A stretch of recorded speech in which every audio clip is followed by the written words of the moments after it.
Welcome to Freshly Grounded, episode 316, really, if we're honest. Because last week we put out a lecture, which was an incredible lecture, by the way. If you haven't seen it, it was said Hamza Zorsis.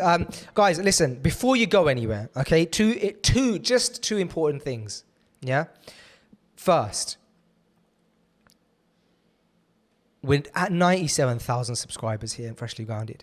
We're so close to 100,000 subscribers. Guys, if you watch the pod, if you're watching this episode, if you're a watcher, even if you're just a listener, head over to YouTube, youtube.com/Freshly Grounded, and hit that subscribe button. Freshly Grounded for 17, 18, 19, 20, 21, 22, 23. For 7 years, or 6.5 years, let's round it up to 7. It's been free, and we will never charge for these episodes, but in return, if you guys could drop a subscribe, hit the subscribe button, it would mean a lot, because it does actually mean a lot. It changes things a lot, especially nowadays. The algorithm loves it, and we have to pander to it. So 97.1k, we've been doing this for 7 years. If anybody says that growing a YouTube channel is easy, they're lying, or we're just not doing it right, which is probably the second part, because it's taken us 7 years to get to 100,000. We're not there yet, but guys, please hit subscribe. If you're watching this, if you're listening to this, head over to youtube.com/Freshly Grounded, or just underneath the video, hit that subscribe button. That's thing number one. Thing number two is, it's Ramadan and we're raising money for the Spot Project. And all you have to do is go to givebright.com/FG and donate whatever you can. But guys, unfortunately, things have changed in the past few years. I'm going to get close for this. Back in the day, if we were raising money for the Spot Project, the tribe would unite. Past few years, things have been hard for everyone. I understand that. But in the past few years, we haven't done what we used to do. What we used to get done is not getting done anymore. And we're slowing down a bit. Hey, may Allah put barakah in all of our work, in our wealth, in our health.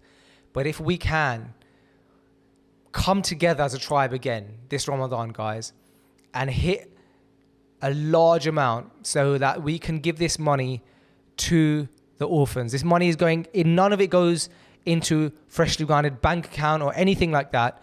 As soon as you go to givebright.com/FG, this givebright.com/FG, by the way, guys, has not even been set up by us. We have no control over the page. We don't have any control over any part of it, which is great. It goes instantly to Spot. givebright.com/FG. And we're raising money for the healthcare, education, and general welfare of the orphans. And you guys would have seen in the past, obviously, we've been to Spot Project. I've been there twice. I think Sam might have been there even 3 times. And I think he's going for a 4th. We really need your guys' support. I think in our best year, we raised in Ramadan like 25k or 22, like around £20,000 for Spot. And after that, it went down to 10. So guys, let's at least get over £10,000 this month, inshallah, for the Spot Project. A very special project that's special to our hearts. Head over to GiveBright, that's givebright.com/FG. Do the thing. Well, in that case, we're on. I think I haven't done this in so long that I'm like I haven't done like the online version in so long that I'm like second guessing myself. But yeah, we're on. I believe we're on. Okay. And if we're not, it's the qadr of Allah. Yeah, of course. We'll still get to have a catch up, me and you. Yes.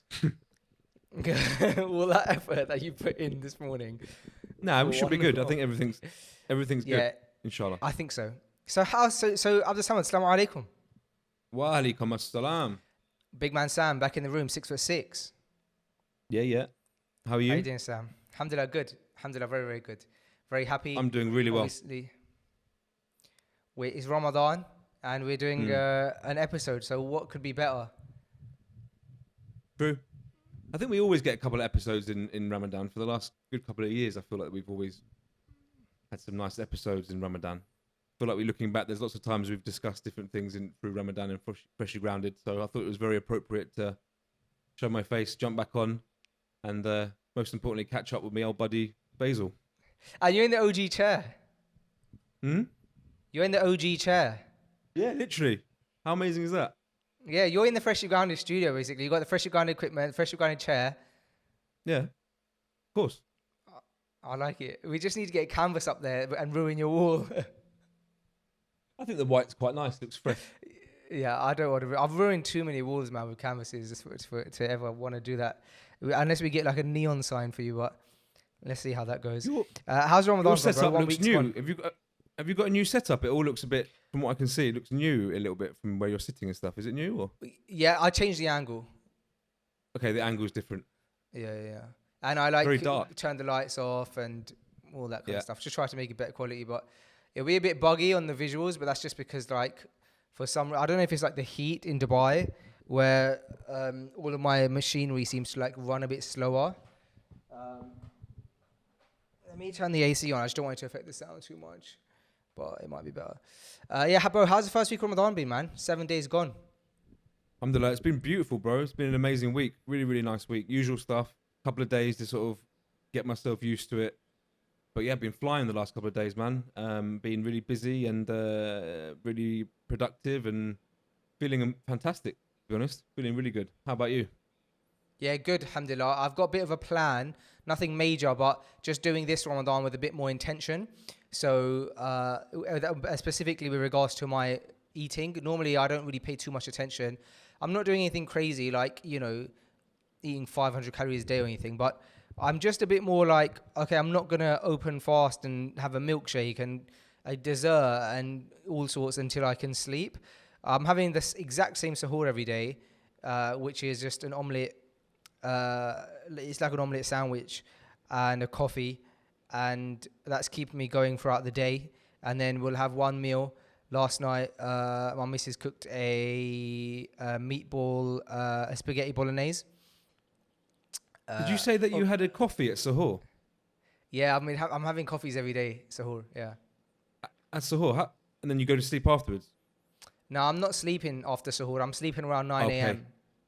Right. Okay, that makes sense. I was confused how that worked about having a coffee then going back to bed. I didn't know your plan. Okay, nice. And you had chicken meatballs last night? No, meatballs, just meatballs. Meatball, like a spag bowl. Because obviously, Pakistani household, Ramadan, what you're going to have? Spaghetti bolognese. Spaghetti bolognese, yeah. Nice. Yeah, man, it was lovely. Nice. It's actually really, really nice. I was proper fancying it, man. My missus said to me like the day before, she was like, fancy spaghetti bolognese tomorrow? So like, then for the next 24 hours, I had spag bol in my mind. It was really nice. Lovely. And what's your intention? What's your intention behind your intention about eating? Bro, it's just really it's about maintaining, like, just not like having a Ramadan where like at the end of it I've just like eaten loads of junk, put on loads of weight. I just feel sluggish, and I feel so much better for it. I'll tell you one thing that's really I felt a lot better with is bro. This time I don't know if this has probably been the case every Ramadan, but I've never thought about it. And now that I'm getting older, I'm thinking about these things. But this Ramadan, the fasting has really benefited my body. I can feel that it's benefited my body internally, just in the sense that like I'm getting I'm not someone who's like prone to stomach issues or IBS or anything like that, but I'm getting absolutely zero of that at all. Like nothing like where my stomach's feeling a bit off or anything like that, alhamdulillah. And the two main differences are, well, I'm eating home cooked food every day and I eat loads of takeaways, bro. Generally speaking, I'm just always out at meetings, at restaurants, stuff like that. And then the second thing is I'm fasting. And I think what the fasting is doing is my body's like just getting time to like breathe.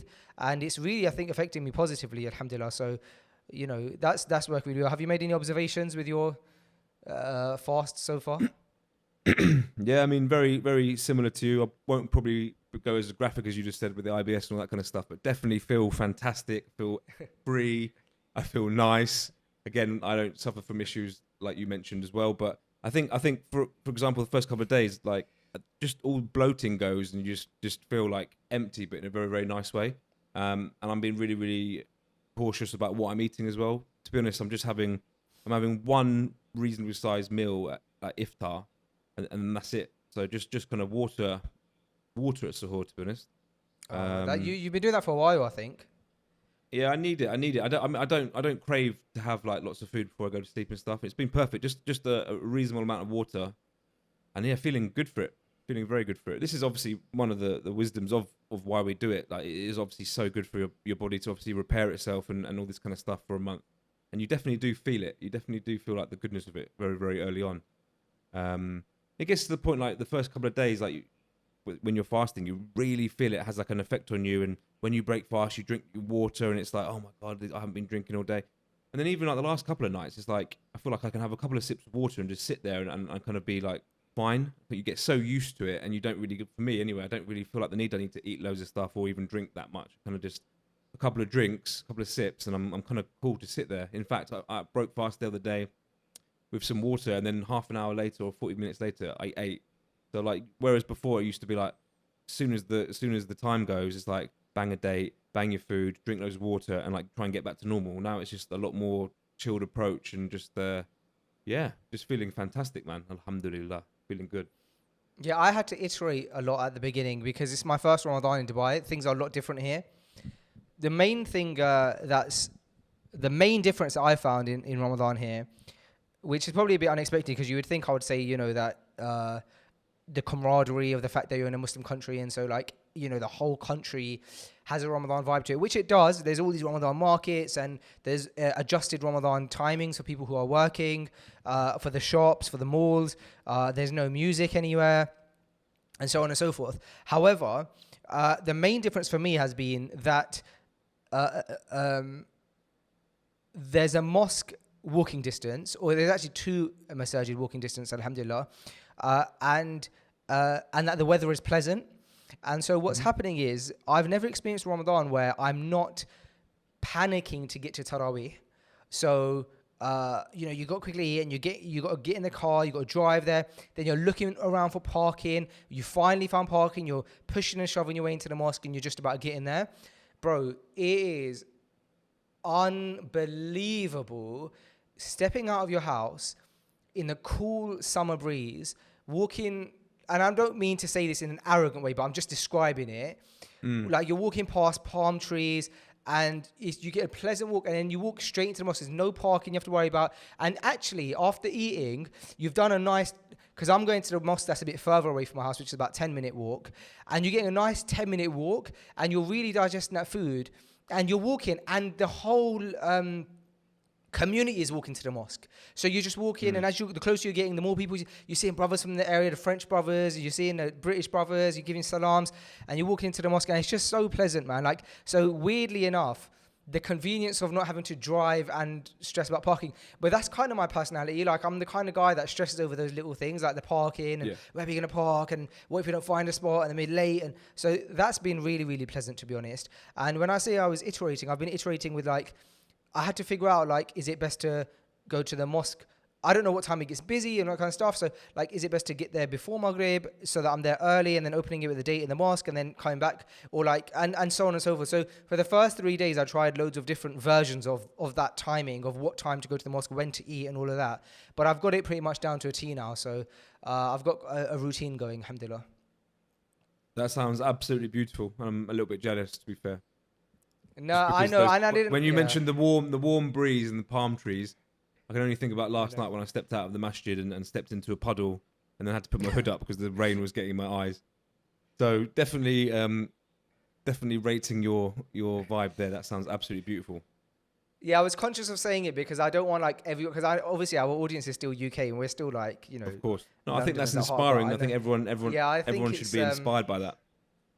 Yeah, it's like the biggest difference. It'd be weird not to speak about that. Like, that's the one thing that's really just made me feel like so different, and it's made me a lot calmer as well because I'm not stressing at night time and things like that. So you've obviously got a choice of lots of different masjids that you could technically go to. The one that we went to when I stayed in December, is that not where you've been doing Tarawih? You've been going somewhere else? Did we go to a fairly big one, right? Yeah. Yeah, that's the one. Yeah, that's the one I'm going to. I don't know if I can say the location, but it was like just in the square. Remember, I got lost one time. I walked around. A nice big one, yeah. Yeah. When I first picked you up. Yeah. When I first picked you up in my Maserati. Yeah. In the Mazda, yeah. Yeah, in the Mazda, That's the one, bro. So it's a 10-minute walk, and Nice. it's lovely recitation. And the other beautiful thing is, and this feels weird saying beautiful thing because I think it's like subjective, because obviously you want to really, the ideal Muslim will and we should strive to be those people who say we just want to pray all night. But from a perhaps a nafs point of view, it finishes at 9 p.m. And you've actually got an evening, which is really pleasant. Yeah. So between 9 and obviously fast starts again at 5 a.m. So you've got between 9 p.m. and 5 a.m. I just remember in the UK, like it got to a point where by the time I got home from Taraweeh, this wasn't last Ramadan, this was a few Ramadans ago. It was during COVID. I can't remember now. I think it might have been before COVID even. But it was like I was coming home from Taraweeh and I would have 2 hours. And so I would just be up for those 2 hours. It's absolutely ridiculous to sleep for 2 hours. But I would really feel it because I'm not a night owl by any stretch of my... Like, I don't like to stay up. I need a night's sleep. So, alhamdulillah, that's also really nice that you actually get an evening. Yeah, that's perfect. Are you sleeping in evenings? Yeah, man, 100%. To be honest, the last couple... I'm sleeping. I always have to sleep because I always have to get up at some point early-ish the next day anyway. So I haven't got the luxury of staying up, and I wouldn't really want to. Like yourself, I don't really like the whole like staying up, especially when I get tired easy. So I like to be asleep. I've been going to sleep by about 12, 1 o'clock latest. The last couple of nights, just how things have fallen, ended up I was just like I drank all my water and stuff about 1 o'clock in the morning. And then I prayed my Fajr at about 6 a.m. and I've just been up since 6 a.m. as normal, like a normal day. And that's worked out perfectly the last couple of days because I had to get up early anyway. But yeah, the timings this year, to be honest, has been a bit of a doddle, man. I was just saying to Callum out in the salon, I was just saying when I first started fasting, it was about 9:45, 9:30. And it was like 3 a.m. till like 9:30, for example. And it was very, very long, probably the longest it can be. So when you start with that, and that's your kind of like your starting point, anything less than that feels quite easy. So like even the first couple of nights here, we were breaking fast at 6:30 in the evening. It's a doddle. Like it really felt very easy. Now it's 7:30. It's still relatively easy, but I think because in comparison to the starting point of 9:30, it all seems easy. So I'm actually just enjoying it more so this year because it's all like socially a lot more friendly. The hours.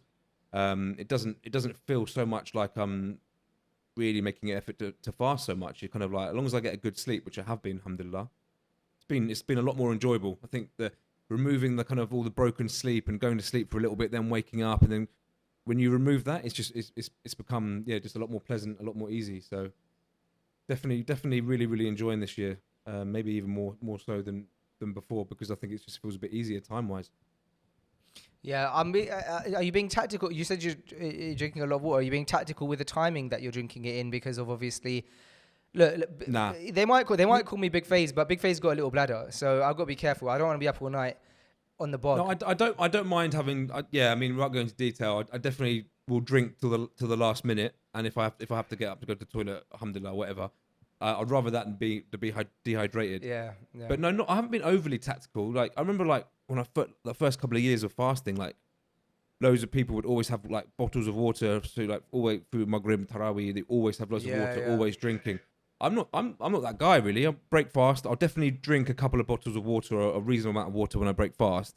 And then after that, after I've hydrated myself in the evening, I won't go overboard. I'll just drink until I feel nice. Back in the day, me and Josh would get like big bottles of Evian and we were just like drinking, feeling sick, drinking, thinking this is the way to do it. But nah, just been a lot more laid back and calm and easy and probably less water and food than normal, but feeling probably better. So yeah. I remember like 1 year, I remember brothers who were like they were putting like, is it diarrhea or something in their water where it has all of these like, I don't know what they're called, enzymes or whatever that like rehydrate you. But I find that I'm fine without having to do anything extra other than just drinking water. Yeah, just water. Yeah, just sticking to water as well. I haven't been having no sugar, no fizzy drinks or anything. Just actually saying that I've had a couple of Moroccan teas with a bit of sugar, but just water, man. Just nice water out of a glass bottle, and it's been good. Any non-alcoholic beer? Nothing this year, bro. I'm avoiding any unnecessarily sugar and stuff. I'm swerving. I have a little bit of sugar in my mint tea in the evening because I don't really enjoy it without it. Other than that, I'm trying to just cut that sugar down a little bit. Is it mint tea a regular every night? Unfortunately not, but when I'm in Medgrill it is. So a good couple of nights I've been there with the lads having the mint tea. But yeah, not every night because you definitely need to put a little bit of sugar to make it tasty. So yeah, I don't want to have that every night. Sure. But yeah, definitely a little thing I enjoy. Yeah, a little I baklava maybe. saw your story in Medgrill. Yeah, the lads, a couple of lads there. Yeah. Have you done a lot of fast? Have you done a lot of like iftars around the boys in the shop and Josh and stuff like that? Yeah, or yeah, with the family? yeah. Much as possible. Obviously trying to balance it out. Obviously, like nice to get home to the family and sit with them as well. But I have been with the men's bar crew quite a lot. There's a big pack of us all fasting, so it's definitely nice to sit down and break bread together and stuff. Yeah, it's good. Yeah, it's been nice. It's been nice and social. Alhamdulillah, that sounds nice. Yeah, we've all been going to. Obviously, I've been going to different masjids and stuff, but we've kind of been going together as well. It's just nice front row unity, the full squad and all that kind of stuff. It's been good. Alhamdulillah, it's been strong.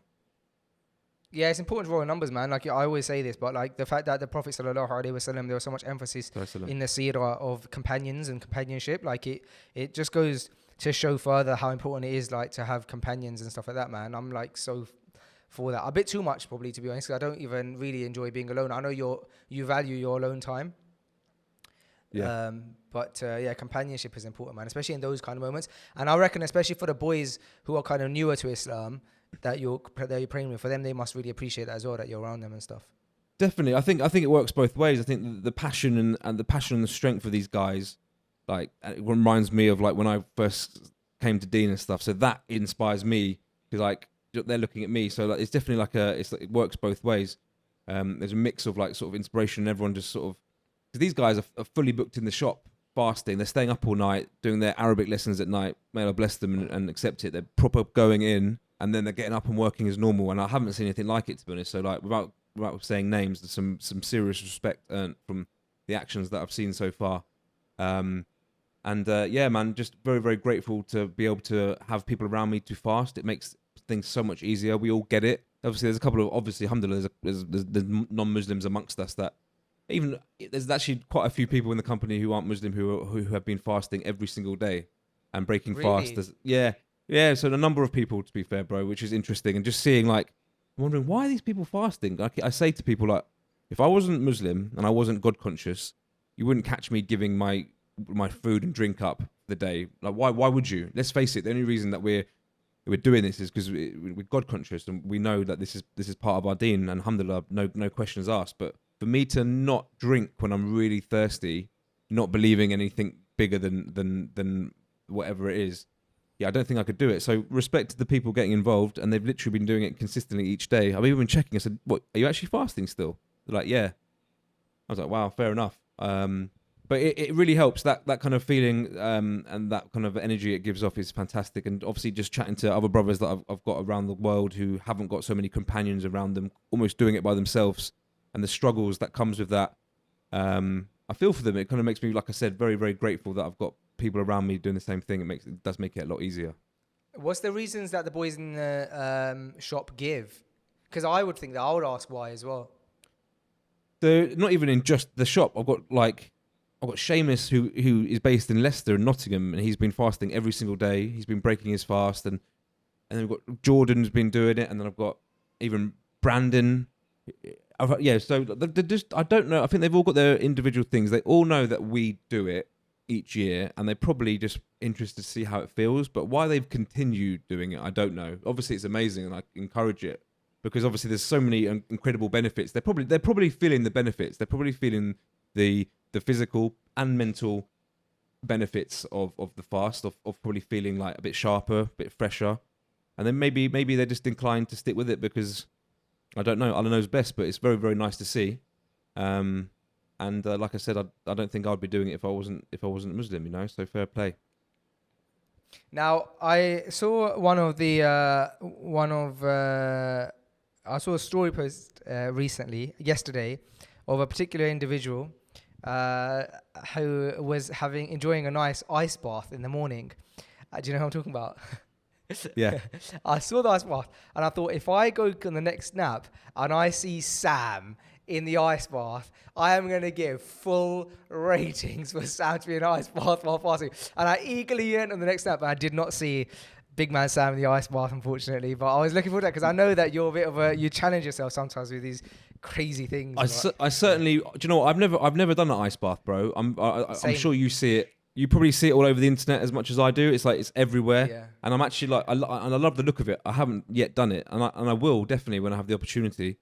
But yeah, I mean, I've also researched it quite a lot. I find it quite interesting looking into it and understanding why people do it, and the health benefits and all the benefits, even the mental benefits and everything you get from it is very, very interesting. And I would love to try it.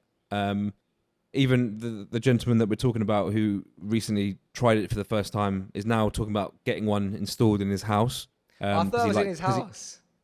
He liked it so much. That wasn't his house. It was at his friend's house. So he liked it so much. He's now got, I think he's quoted up to get one installed in his house. I said maybe just give it a couple of weeks to see if if that hype dies down. But the point is he loved it and it had a real amazing effect on him. I think on his head more than anything. He felt mentally great for it. So I wasn't there, unfortunately. Removes the fog.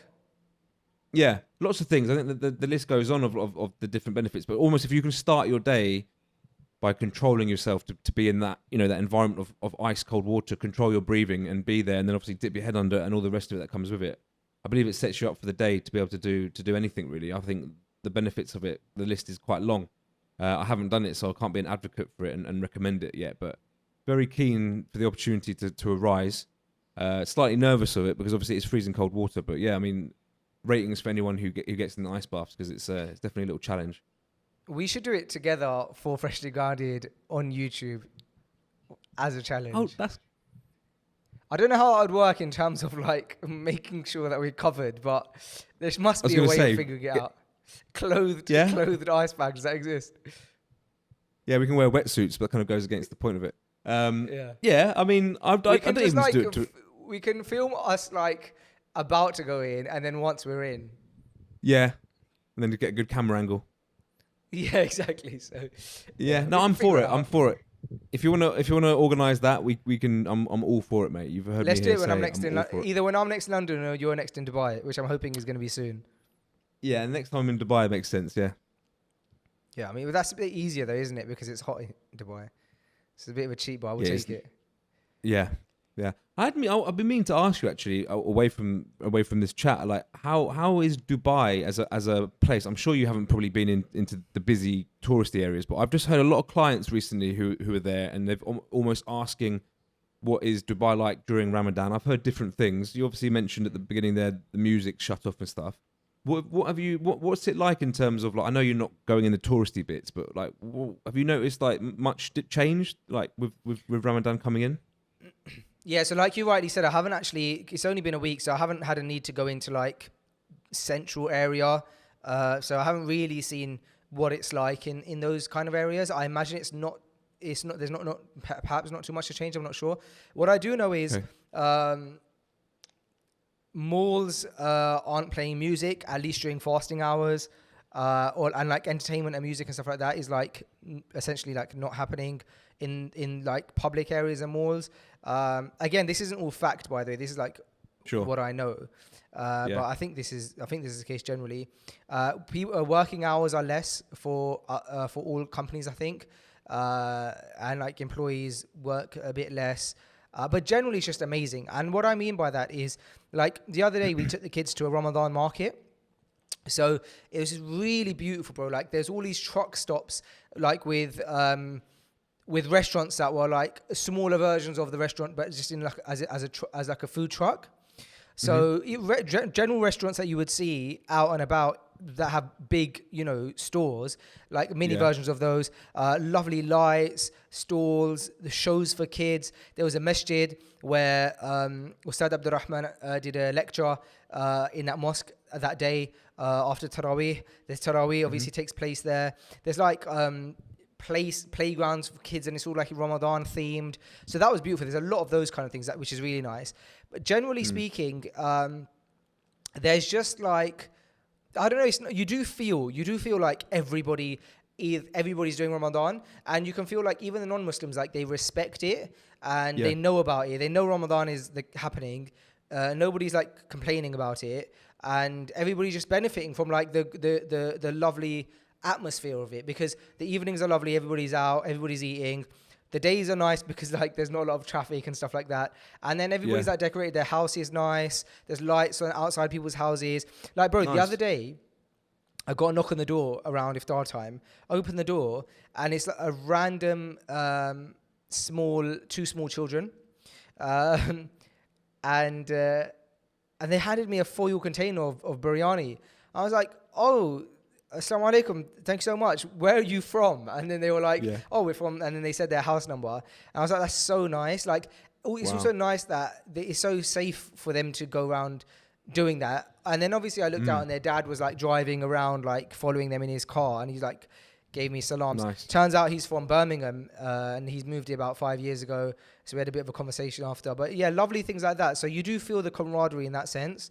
I actually need to go and like drop some chocolates or something off there, like. But yeah, like even like Jummah, like you kind of walk to the mosque, everyone's walking together, you start having conversations with people. I've met some incredible people, bro. There's one person that I met randomly leaving my house, going towards a mosque. He left his house going towards a mosque, and we ended up having a conversation. I will tell the story one day on the podcast, but maybe in like a year, once I've like because he'll probably like hear it, and I want him to be like comfortable with me saying it, but it's quite it's like just like how things happen. Like I'm just leaving the house, some other guys leaving the house, we start talking, and just some like incredible conversations, and who he turned out to be and stuff like that. It was really cool. I'm very intrigued, but I'll have to wait a year till you tell me what it's all about. In 1 year, you'll find out. Yeah. You literally said a year, so I'll have to wait. Yeah. This time next Ramadan, tune in and we will find out what happened in that walk. Yeah. Nice, man. Nice. I've been intrigued to know how Zayden's doing, man. Like, I do care about Solomon as well, but I know Zayden's older, and so I feel like I remember even a few years ago when you had decorations in your house for Ramadan / Eid, and it must have been special for him, and he was about 3 probably then. So now I imagine like he really knows about it. Like Zachary is 3 years old, and he knows, like he's seeing like lanterns and stuff, and he's going Ramadan. He's saying like Ramadan is coming and stuff like that. So for Zayden, it must be like he must be fully aware. Absolutely, both of them fully aware. Definitely don't neglect the second child. Both of them fully aware and really enjoying it. Obviously, Zayden being 7 years old is. He's always, the last couple of years, he's always got involved when we break fast at home at iftar and stuff. He's always come and sat with us and understood that we fasted and all that kind of stuff. But this year, I mean, he's got like a whole set of books that he's learning about. He got some really cool. I actually went to Regent's Park Masjid the other day, which is just, by the way, like for the UK, not with my son, with Mahi, but for the UK, that is the spot for Ramadan. I went in the daytime, but in the shop there, they had quite a few like good sort of children's books. So got him a bunch of them that he absolutely loves, and he's always in there and in his books, and he's learning more, asking more questions. So it's been quite incredible, really, understanding that he's taking it all in and he's learning the 99 names. He's got a book that he's going. All I can hear is his book with all the different 99 names of Allah that they're both going through, and asking me more details about what you have to do at Hajj and all this kind of stuff. And they're coming from my son. I'm extremely proud, alhamdulillah, man. So, just kind of using it as a time to really explain and show him what we're doing and the importance of everything, why we're doing it. But yeah, especially Zayden, I've definitely brought him a lot closer, and he's definitely like genuinely very interested, and he's picking up on a lot of stuff, and I'm extremely proud of him, alhamdulillah, man. So. It's special. It's actually like now, obviously, the responsibility of showing these boys of what's good and everything, everything. So it's just just been a big wake up call and reminder for me to kind of sit down, make a lot more effort, and go through things. And alhamdulillah, my wife has also brought them lots of different sort of children's Ramadan books to show them and stuff. So they're very excited. They're loving it. They can't wait for Eid. They know what Eid means. They know what they're going to get. A few nice presents, hopefully, inshallah, if they're good, and try and make Eid as special as possible. You have to understand that from my background, my heritage, there's a lot of other festivals and things going on through the year. So for me, it's just about shining the light on this and Eid and Ramadan, and making it as special as possible, and really showing them what it's all about. and it gives me a bigger iman boost of even just sitting there and teaching my children and everything that comes with. So it's been special, bro. Alhamdulillah, man. It's been really special. Oh, that's incredible, man. Yeah, I can't wait to get to those moments because obviously my kids obviously don't understand it at all, really, other than Zachariah starting to understand the signs. Like, oh, there's lights up, it means it's Ramadan and stuff. But Sure. I'm excited to get Sure. to those elements. For Oh, sure, bro, you're man. going to love Like, it and you're going to be amazing at Yeah. it. But most importantly, it's like going back over or going through all the basics of everything is the most important thing, the foundations of everything and the pillars of Islam. Obviously, we know them. Going through them, having to explain each bit and just the whole thing. It's just been a big good for refresh myself, you know. So actually, I've learned a lot. When I say learned a lot, going through all these children's books have actually been really good for myself, to be honest, as well, because it's just big reminders, you know. yeah, you need that as well all the time. 100%, Yeah, all the man. time. Bro, it's funny because we doing Ramadan with the children. It's like our first Ramadan where we're alone with the children as well, because we obviously have loads of family in the UK, so you Yeah. kind of get to share that load. And it's interesting because Zachariah being at nursery has been helpful generally because you get to kind of at the time Zachariah goes to nursery, Khalil also has a nap. So essentially for like a good couple of hours in a day, you're getting this like moment, or my wife's getting this like time where she can like just get a bit of a breather. And for the first few days of Ramadan, Zachariah didn't have nursery. However, there is like a spring camp. So by the way, right now there's a break. They're on a half term in nursery. Okay. They got 2 weeks off, and so so the first 2 weeks of Ramadan, Zachariah is not meant to be in nursery, and so we were thinking, all right, that's going to be kind of a challenge because I'm pretty much just working, but my wife's going to have to kind of like while fasting, like keep 2 toddlers entertained, which is obviously going to be tough. And so, bro, for the first few days, he was just like. For the weekend, what he was doing is he kept saying, I want to go nursery, I want to go nursery, I want to go nursery. And we're like, Zachariah, it's weekend, there's no nursery. And we're thinking, how are we going to do the next 2 weeks if he's just crying for nursery? And so what happened is on Monday, he woke up like 6:30 in bed. He goes, can I go nursery? And I said, Zachariah, look, there's no nursery, like it's closed for 2 weeks. He doesn't understand that. I'm like, there's nursery's closed. Like, no, nursery, no closed nursery. I want to go nursery. And I was like, I was trying to figure out how many different ways I can explain to him that it's just closed. It's not possible. Yeah. And so, because he wasn't having it, I thought, do you know what? I'm just going to call them and see if I can sign him up to this camp where basically they have the nursery. You can pay extra and he can basically go in a few £100.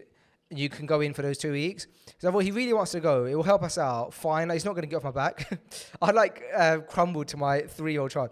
So I said to him, right, look, Zachariah, the nursery opens at 7 a.m. At 7, I'll call them and I'll see if you can last minute sign up for this camp. And so I said, I'll phone nursery at 7 a.m. I goes, okay, phone nursery.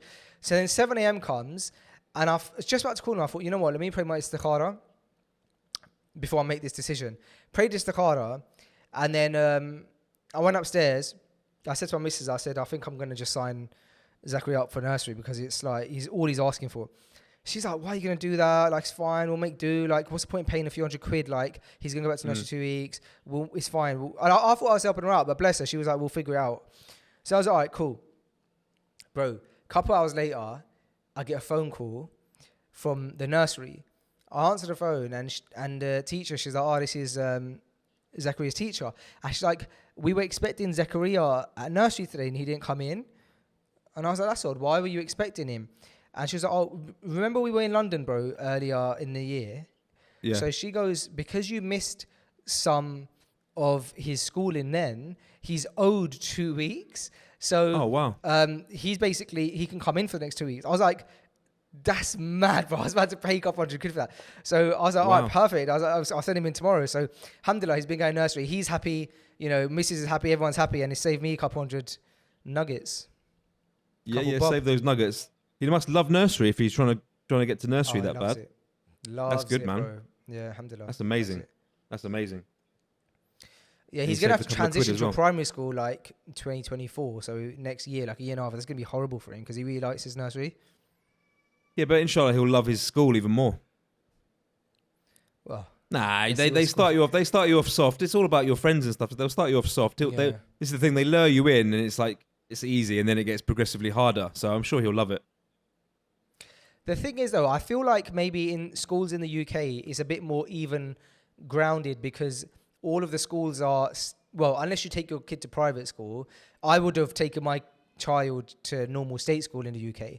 And so really, I would have had pretty level playing field, like depending on the area you're in and stuff like that. And you can kind of pick and choose, but they kind of generally get the same kind of thing. Whereas here, the schools are all private. So it's kind of dependent on how much I want to pay for him on like how much he'll enjoy his school. Like, because right now the nursery he goes to is for a nursery, it's very expensive, but for a school, it's cheap. It's like as expensive as like a cheaper school, which is actually a very expensive nursery. So he's getting a great nursery education. Like he loves it. It's like British curriculum, all British teachers, but it's also Arabic, and so each class has an Arabic teacher and an English teacher. The Arabic teacher only speaks in Arabic to the kids. English teacher only speaks in English.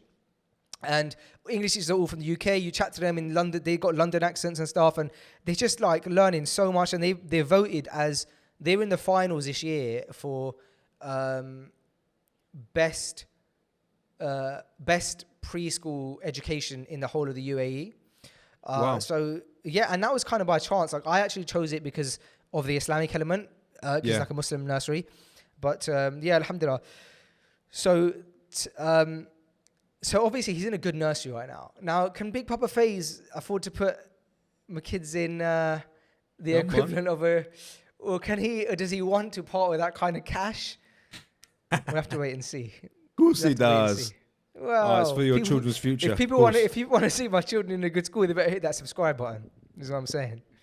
100%. Yeah, subscribe now, please. Like and share. Yeah, please. You know, actually saying that, we're so close to 100,000 subscribers. So I'm gonna actually make an announcement at the beginning of this video for people to subscribe because we're so close to it. Did you know this is the first time that this is the first Freshly Grounded we've done since I came out to Dubai? Yeah. Just by chance, I think. Just quite a long time ago now, thinking of it. Yeah. It was just, things going on and stuff. But I obviously have spoken to you bits and pieces, but it's nice to speak to you. I feel like I haven't spoken to you since Dubai. Yeah, likewise. It is nice. I love it when you reply to my text messages. I just. I've been replying to all your text messages. And I know it was genuine. Thank you for replying. Oh, okay. Nah, it's good to speak to you. I feel like I haven't been on the channel for a while. It's nice. Sometimes I get told off. Like I got this message from this. Well, I say random. I got a message from a phone number the other day, and it said, "Assalamu alaikum, bro. Like I don't know. Like we should go for a coffee sometime after the mosque or something." And I didn't respond. The reason I didn't respond, I saw it and I didn't respond. The reason I didn't respond is I thought, because I didn't recognize the number. What would you do in that scenario? First of all. Ignore it. You would respond. Yeah, you'd ignore it. I'm happy you said that because I feel like a normal person who's not as rude as you and I would say, well, I'd respond and I'd say, sorry, I don't recognize the number. Like, where'd you get my number from? But I ignored it, like you. Because I thought to myself, was it a WhatsApp or? Yeah, WhatsApp, yeah. There was no picture? No. Yeah, I'm going to straight ignore that one. Yeah, exactly. Yeah. So if you want me that much, you'll get on your voice note me, you'll ping it again. But that one, that's a straight ignore, I'm afraid. Yeah. So what went through my head, I thought, if this is legit and you are from the masjid and you sent me a message, in a few days' time or today, whenever, you're going to come up to me in the masjid and be like, hey man, I sent you a message on WhatsApp. Yeah. And so lo and behold, yesterday, a guy comes up to me and he's like, hey man, sent you a message on WhatsApp. I was like, oh, incredible. Like here's why I didn't respond. I told him the reason and it sounded so bad out loud. I was like, look, I didn't respond because I thought if you're really like legit, you'd come up to me in the mosque and say hi. I thought, this sounds horrible saying it out loud to the person who So I was like, I did ignore you. I saw it and I ignored you, but I thought you would do this. What am I doing? So anyway, turns out many months ago, I think when I first moved out here, bumped into this guy, we got talking and I gave him my number. I was like, and then he got busy, may Allah bless him. And I think like he had a son, Zachariah's age, and so we exchanged numbers. He seems like a lovely brother, and I said, let's go for coffee. Genuinely wanted to go for a coffee with him, but I think he got busy, and so many months later, he sent me a message. I had no idea because I didn't have the number saved. But yeah, so I'm gonna go for a coffee with his lovely brother. But that you should go for a coffee. You definitely owe him a coffee now, I'd say. I hand out my number a lot out here, to be honest. I get a lot of those kind of messages, like especially in the mosque. So I see people, I'm like, yeah, man, like take my number, we'll meet up, and then I forget to save the number. So yeah, I think you should buy the coffee that day as well. Yeah. You'll be surprised how many people know Freshly Grounded out here, man.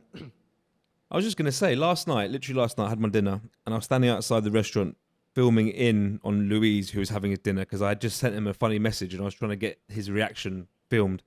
As I was filming, people start talking to me to the left. They're like, "Assalamu alaikum, brother. Aren't you from that podcast?"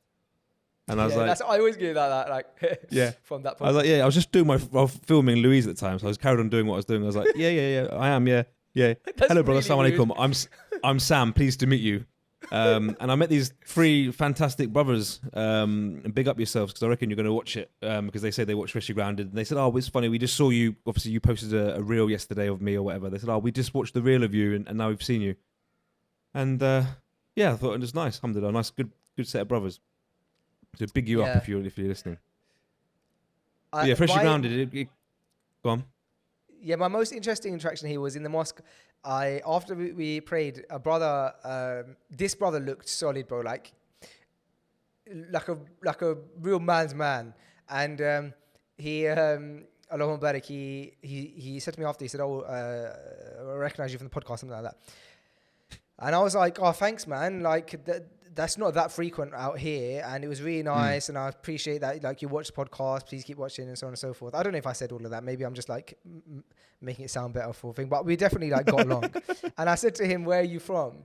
And he goes, "Dagestan," and I was like, that's the first person I think from Dagestan that's like told us that they watched the podcast. So yeah, we have at least one viewer in Dagestan. Nice. Yeah. Big you up. That's good to hear. Yeah. Other than that, I do see, like, for example, there's a lot of British people out here, British Muslims and stuff. So people are like lovely, and it's always nice when you see that people listen to podcasts, because sometimes you think, I don't know, you just forget that people watch because it's just like a conversation, isn't it? So it's nice that people take benefit from it. And we get some really nice messages. Like, you know what my favorite messages are on Freshly Grounded, bro? My favorite of all time.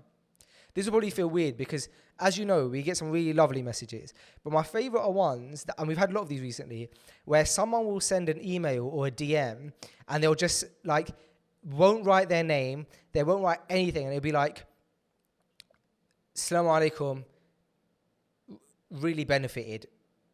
That's it. That's the email. Or, "Assalamu alaikum, love the pod." That's it, bro. 3 words. And genuinely, bro, like that was the email that we got the other day, was like, "Assalamu alaikum, love the pod." And the reason I think I love those is because, first of all, those messages actually do keep Freshly Grounded going more than people know. Because like with this, bro, we've been oiling this machine for 7 years, bro. Like it's, you can definitely go through peaks and troughs. We've gone through peaks and troughs of viewership, peaks and troughs of motivation and stuff like that. And times where things got busy in our lives, jobs, businesses and stuff like that. And Freshly Grounded is still, for most part, like a hobby project for us. Like it's a side thing, and the fact that you get those messages are lovely. But secondly, the reason those messages are lovely is because by a person saying it in that manner, it means that they most probably are actually super sincere. Like they don't want anything. They don't give them their name. They're super anonymous, and so the anonymous thing's always like really beautiful, man. 100%. I feel like there's been some incredible messages over the years, and like you said about keeping it going, I think for me personally, like hearing some of the stuff that we've had sent to us is almost felt like a responsibility to show up and make sure that we're continuing doing it. And you know, for various different reasons, whether it was people replacing music for Freshly Grounded or hearing certain things and being inspired, but it was almost like hearing like some of the big stuff that we big long messages about how much it impacted and everything else. It almost felt like a responsibility that we had to continue doing it. Do you know what I'm saying? People actually letting us know that the benefit was coming. If it'd be amazing still to continue and hope to think that people will listen and like it, of course, but to actually be told over and over again about certain bits of benefit and certain, even if it's just a sentence that is said and it has an impact on someone, but it kind of made me feel very responsible to ensure that we were continuously trying to do something because clearly it was having some sort of positive impact. Yeah, you know what? I think the thing is at the beginning, 7 years ago when we started, or six years ago, it was 2016. I can't do math. When we started this thing, we had a very clear mission because podcasts didn't really exist, and definitely not in the Muslim space. And so it was very easy. Our mission, which was like, we want to provide an alternative for Muslims who just want to like listen to something super chill, basically, as opposed to like music or maybe other things. I don't know. And so when we were achieving that goal, it was very easy to go, oh, look at these incredible messages, and feel satisfied with that. And then over the years, what's happened is there's now so many podcasts, there's so many alternatives, which is great because Freshly Grounded is not going to be everybody's cup of tea, but that space is being filled with or without Freshly Grounded. Sure. You don't need Freshly Grounded now. Like, so those messages aren't as, probably they're not as frequent either, but also that's not what, if people are listening to Freshly Grounded now, they're not listening to it because they need it as an alternative. If people are listening to Freshly Grounded now, and the ones who are listening to it, it's more now the fact that it's a community, and it's this big, lovely, amazing community where I think everybody thinks and feels the same. And I think the other thing, so that's one thing that I find incredible about the Freshly Grounded community, is that we are all like-minded and yet so different. The second thing I find incredible about the Freshly Grounded community is that somehow sisters make up for such a large demographic of our listening, of our audience. On most of our platforms, it's 50-50, split back right in the middle. And that's incredible because that means that sisters have created a community off of the back of Freshly Grounded as well. And that they feel like they resonate with the message, which is incredible because at the end of the day, we're two lads having a chin wag and a natter, and like we're not always going to relate to everybody, and we know that. But to know that like we've been able to build a community that transcends, you know, like different ways of life and stuff like that, obviously within the Muslim community, that is quite incredible. And having said that, I'm gonna actually transition on to. I want to show you. While I look for this, I'll get your comments on that, But basically, I just wanted to share with you the guest that we're lining up on Freshly Grounded soon as well. But yeah, go on. So that I think is incredible. I think it's more community now as opposed to like, you know, loads of podcasts exist now, don't they? They do, and I remember very, very well when we were first talking about Freshly Grounded. When I might sound a bit dumb now, but I knew podcasts. I knew there was a couple out there at the time, and you basically said to me, "Look, mate, it's massive in the States. It's going to be huge. It's going to be huge in England soon." And at the time, I really actually couldn't comprehend it. And even like now, you flick through YouTube, and not to say it's saturated, but there are so many podcasts. Yeah. There's like, and it's good. I think a lot of them are brilliant. I've come across like really interesting podcasts. I think some of them are kind of just half-assed, but still good. But it's mental, like hearing you say, like, look, it's going to be huge.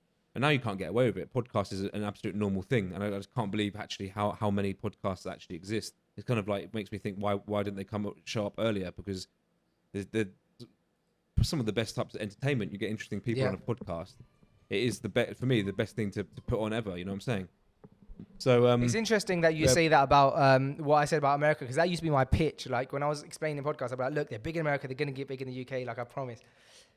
Yeah, that was your pitch to me. Yeah. You got me. Yeah. What's nice though is that you, you know, you believed in it, because I say this all the time, but there's many who didn't necessarily. All right, bro. So basically, there's this brother who we're getting on the podcast soon, inshallah, and I'm gonna listen. I'm trying to do this thing where I'm trying to make Freshly Grounded. Okay, that's massive.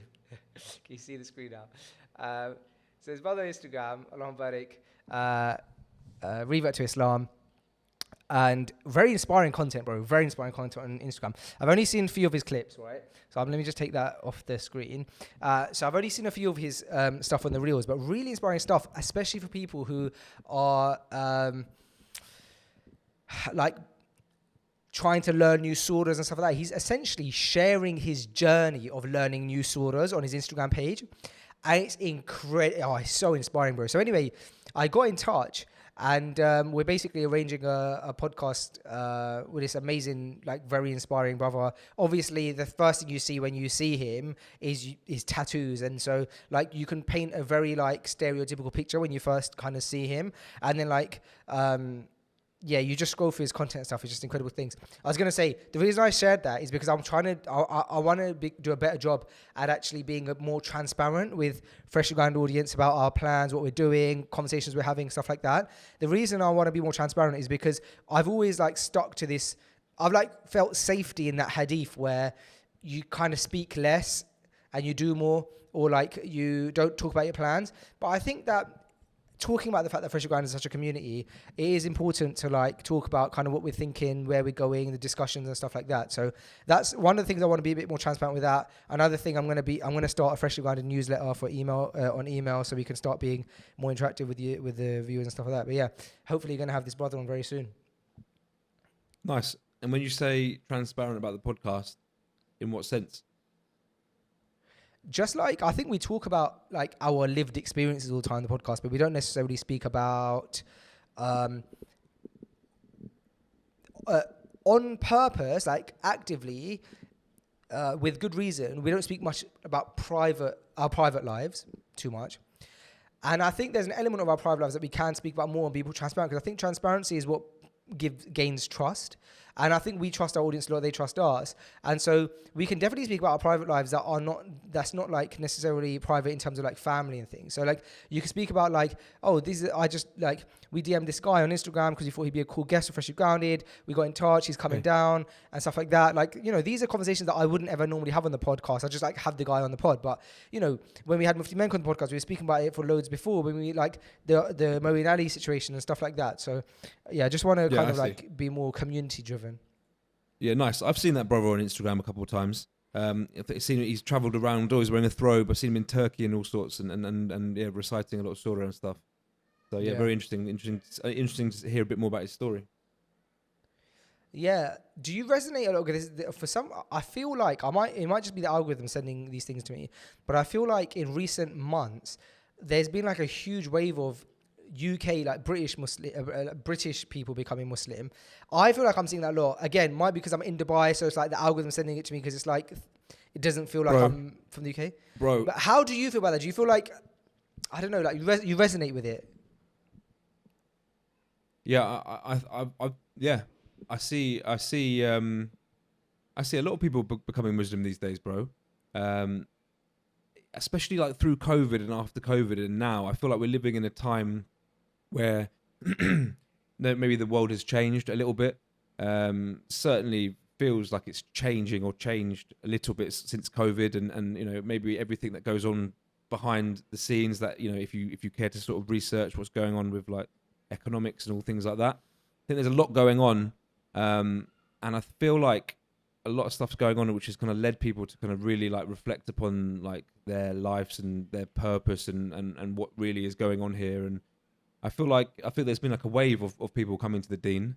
There's always been, since I've, you know, alhamdulillah, this is like my 9th or 10th year now, but I've seen obviously throughout the years people come and go and stuff, but more recent I've seen definitely like a wave. It's from my perception, it's almost like becoming normal for like everyone to revert to Islam, bro. I'm seeing a lot of people come to the deen, and people I'm not even giving dawah to, but just people in and around that I know of, and yeah, it's incredible, bro. Like I'm seeing a lot of people coming to the religion. It seems like there's like a big wave of it, and I do feel like it's from people experiencing what they experienced through COVID. Some people had really hard times. I think like being by yourself and being in a dark place mentally, which a lot of people were through COVID, sort of being, you know, not being allowed out and being social and stuff. I think that allowed a lot of people to sort of contemplate more and think more and actually stop and have a think about themselves, their existence. So yeah, I've definitely seen like an influx of new Muslim reverts. Yeah, it seems that way from my perception anyway. It seems to me like the difference also is that not only people are converting to Islam, but they're being very public about their new journey. Like, I feel like people converted before, like, I'm Muslim now, kind of job done. But like, I've been seeing a lot of things on my like YouTube shorts and stuff of Alfie Best, and the kind of stuff he's saying is like would put a lot of us people who have been Muslim for longer to shame, really, and not to shame. It should inspire us, I should say, because he says, I've seen a short of him like he was asked about like his car collection, and bro, the way he answered the question was just incredible. He was like, I don't seek my goals in that anymore. And yeah, I've had this car and that car, but that's not my goal anymore. And he's like, you can see on his face, like he's very driven, bro, on like very specifically the beauty of Islam. And sometimes, bro, we've been Muslim for a while, we get complacent and we forget, and then we start like looking at things with a shiny new thing syndrome and stuff like that. And so when someone's fresh to the deen and they see the dunya for the reality that it is, and they're saying it back to you, it makes you remember, oh yeah, don't forget, Faisal, that you're holding on to gold here. And that's kind of how I felt when I saw some of these videos. Yeah, I hear you, 100%. I've seen some of his videos as well. Yeah, I hear you definitely. I think it's been interesting since podcast actually. Yeah, you should invite him. And I know some of his friends recently have become Muslim as well. Okay. And yeah, there's just like, again, like it's irrelevant of race, like black, white, whatever, Asian, but like seeing a lot of like, I see a lot of like white guys, even like geezers becoming Muslim, and it's just like, it's not a reminder as such. It's just like the acceptance of like, actually you see it spreading through. Even Alfie Best is obviously from the traveling community, and it's just like seeing someone like that take Shahada and publicly being so public about it. As a picture of him wearing a throbe standing in Regent's Park Masjid, and the reaction that he's had from it is a great example. It's nice. It just makes people see that actually this thing is for everyone. If you care to look into it, it's for everyone, you know. I think the thing I've seen over the years is people close to me as well. People come to the religion, start practicing, and unfortunately people do kind of go the other way. So for me, it's like, it's about like the longevity of it, and making sure that people, like, you know, you don't jump on it and go too heavy and then just suddenly fall off and then just completely forget about it. So it's just like interesting seeing people come and go, but it's the ones that can kind of stay on it and maintain it. You know, not always maybe on the top of perfection of a perfect Muslim, let's say, but being able to maintain that salah and being able to sort of maintain to say that I'm a Muslim. But unfortunately, I've seen a lot of people come to it and disappear and almost completely deny it and almost be embarrassed that they ever went near it. So I think it's all about longevity.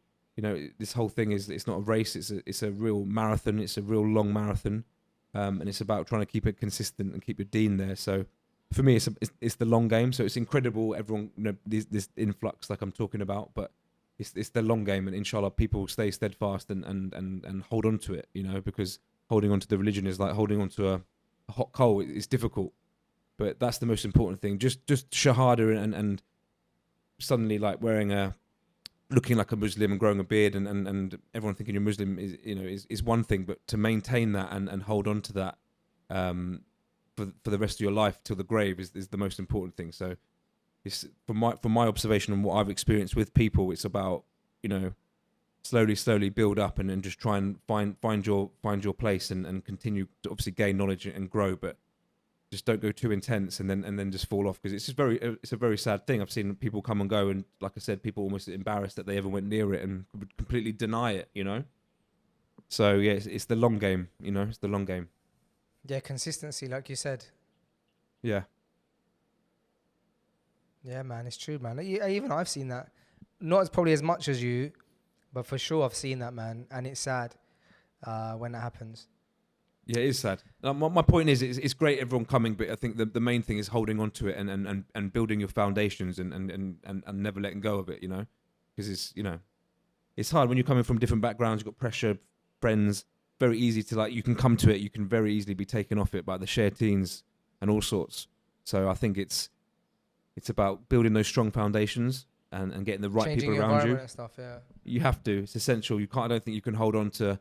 I've still got a lot of friends from Jahiliyyah in the sense of like people that I know very well. I definitely meet up with people that I've known for a very long time, but my tight circle is generally people on the same sort of mission as me, and it has to be that way, because it causes conflict and all sorts of things when you try and hold on to things that don't really sort of fit your present way or how you want to be in the future. Holding on and being loyal to people that are kind of excuse me, holding on to people that are sort of dragging you back based on loyalty and the fact that you've known them for a long time is kind of like irrelevant, really. It's again, I think that's why I see people kind of fall off. They hold on to certain things, whether it's a girlfriend they have at the time or certain friends or whatever, or listen to family members, and that's generally the thing that kind of pulls them back a little bit. So I think it's about getting that foundation, getting those right people around you, and you know, inshallah, the rest of it can be a breeze, straightforward. Inshallah. Wise words from the big man himself. I think you're right, man. Alhamdulillah. What's the plans for the rest of the week and rest of Ramadan? Inshallah, we'll get another episode together before Ramadan closes out. Yeah, we should do one. Maybe in the last week or so, if you like, a couple of weeks away. Yeah, I'm down. Yeah, man. I've got lots of. I've purposely said I don't want to travel at all, like internationally, for the month. There's a couple of things that I had to do, but I want to just stay in the UK. I've got to do a couple of UK trips. I'm going to Brighton on Monday, then up to Nottingham the following day, and then back to Surrey the next day. So I've got UK trips, but generally trying to keep the month quite easy, relaxed. The Men's Bar boys, alhamdulillah, I mentioned to you, which you're very welcome to come. We just booked a trip to Saudi, so I can't wait to do something that we've been talking about. We've been talking about it for such a long time, and I can't wait to share that experience with the brothers. Really, like there's a tight group of the Men's Bar guys, a lot of reverts there as well. So that's something that I'm really looking forward to do. At the end of Ramadan, usually it's a scary time because you go back into the normal dunya, but we are, inshallah, may Allah take us there, get to go and visit the house of Allah subhanahu wa ta'ala. When is that? After Ramadan? After Ramadan, yeah. So a week or so after. Amazing. So just really looking forward to it, man. It looks like the next couple of weeks, it feels nice. It feels like a nice safety net, to be honest, bro. It feels like there's a lot of good things going on. So that's my plans, really, bro. What about yourself? Quick question: when you're traveling, have you seen those capsule hotels in Japan? Nah. You've never seen a capsule? Yeah, you've seen them. Maybe small. I was gonna say, do you think you could ever stay in a capsule hotel? No, I have seen them. I know what you're saying about. No, probably if it's appropriate. If it was appropriate, Why I had to, of course. Appropriate? Sorry? Why would it not be appropriate? If there was no other choice. Oh, if there was no other choice. Yeah, but I ended up on like the dark side of YouTube the other day, when I was like, I think it was before Ramadan, to be fair. Like I wasn't wasting, but I ended up on YouTube where I was like, I ended up in this video of like a tour of a capsule hotel. Yeah. And I was like thinking I would like to probably potentially do that just for the sake of the experience. Like one. Yeah, I've seen that. Sorry, I've seen that. Yeah.